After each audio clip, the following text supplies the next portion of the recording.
Crafty community, this is Sherry. I am back with a video for the Call Me Crafty Al No Spend November challenge and giveaway. With this video, I am making my entry to challenge number 5, which is to use a trusted technique. And the trusted technique that I have chosen to use for this video is distressing the edges of your paper using Distress Ink by Tim Holtz. It is a technique that I had in mind when I first heard about this challenge. What I did was I went to Tim Holtz's YouTube channel and I found one of his videos showing you different techniques for distressing, including the technique I'm going to use today. I really like this technique. It is definitely one of my trusted techniques. I still remember the night that I first learned about this. My crafty friend Jan, she taught me about it, and it like opened up a new world for me in crafting because of the look that it gives the paper. So I lightly distress the corners of this tree that I made and with some of this bundled sage ink. What's neat about it is that it gives what you're working on a vintage look, a distressed look, a sort of used antique-ish look, and I really like that. I used another technique that I saw very recently used by Mrs. Everly, and that is to put your paper on gold paper. Hers was shiny gold. I've chosen this sort of burnished gold. It's a very heavy cardstock that I got from Jan, my friend who taught me this technique. Anyway, I also put my tree on that and then I trimmed around it to give it that gold trim, which is really pretty.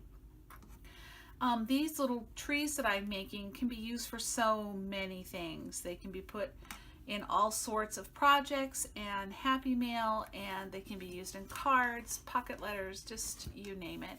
This one has a clothespin on the back.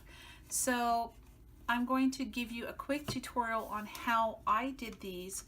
It's really a simple technique. If you have not tried it, I encourage you to try it. It's a lot of fun. So for this tutorial, if you want to try to make the trees the way that I made them, you're going to need some trees cut. I use this EK Success punch that I got it Tuesday morning for like probably $6. Cut some trees from some paper, book paper. This book paper is actually pretty nice quality book paper. It's from an old book about the Romans. You're going to, if you want to put the backing on it, you're going to need some paper for your backing. I used some gesso. I used Mod Podge. I used one of these Tim Holtz Distress ink pads. This one is called Bundled Sage. I used one of these finger sponge dauber things. I like those. I used scissors and a paintbrush, and I've got some water over here. So let's get started. I started these by using gesso on them. The gesso was to age them a little more. It's sort of by concealing some of the print, it's by smudging it, it makes it look more aged, and it just is a nice effect. And gesso also can give texture to your project. So I didn't even thin my gesso because I didn't want the trees to the paper, I didn't want it to look bunched. I'm not covering full coverage because I think it adds to the texture and the overall character of the paper tree.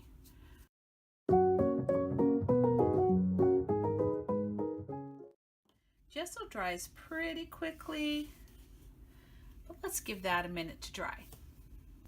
When your gesso has completely dried, you're ready to distress the edges. There's a couple of ways that you can distress the edges of something. The technique that Tim Holtz shows in the video that I've linked below is to put your paper flat and to distress from the side. And that is an excellent, of course, technique. What I did with the other ones was I just held it up and distressed it, because typically when I distress from this direction with thin paper, it can sometimes bunch, tear, or fold. or wrinkle or bend. So I just did it like this. And of course, the harder you push on your ink, the more vibrant the color is. But I'm going for vintage, so you can do a little there. I'm going for vintage, so I'm trying not to overdo it. And this bundled sage is a light color anyway.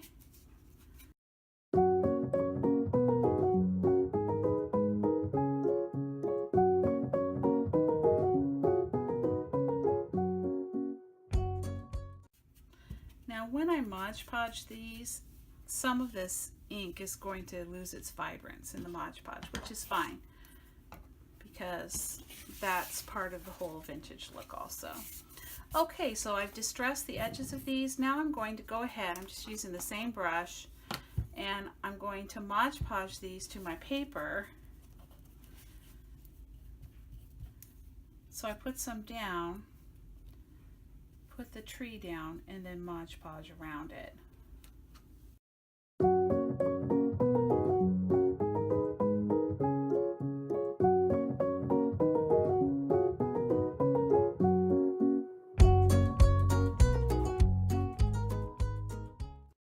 Okay, and we will let these dry, and we'll be right back. We're back, and these are mostly dry. This one is all the way dry. So once it's dry, you simply trim around the edge, leaving as much of a golden edge or whatever color you should choose to use.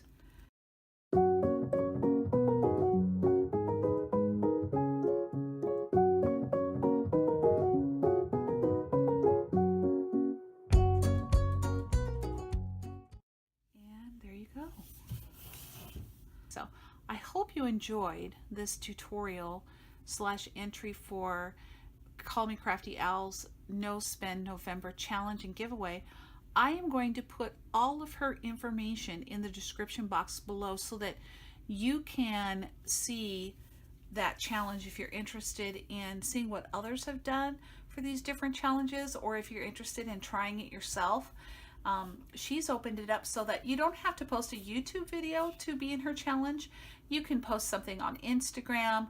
You can email her a pic even if you'd like to. So definitely check out her links below.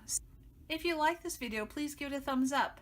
Hello to returning subscribers, new subbies. I've been noticing that you're subbing, and I really hope you're enjoying this series.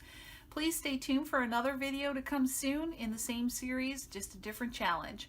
And if you're not a subscriber, go ahead and hit the subscribe button. This is a fun channel. I don't overwhelm you with videos. I don't hopefully underwhelm you with videos. But it's fun to be crafty together. Thank you for being a part of this crafty community, and I hope you find some time this weekend for some crafting therapy. Bye-bye.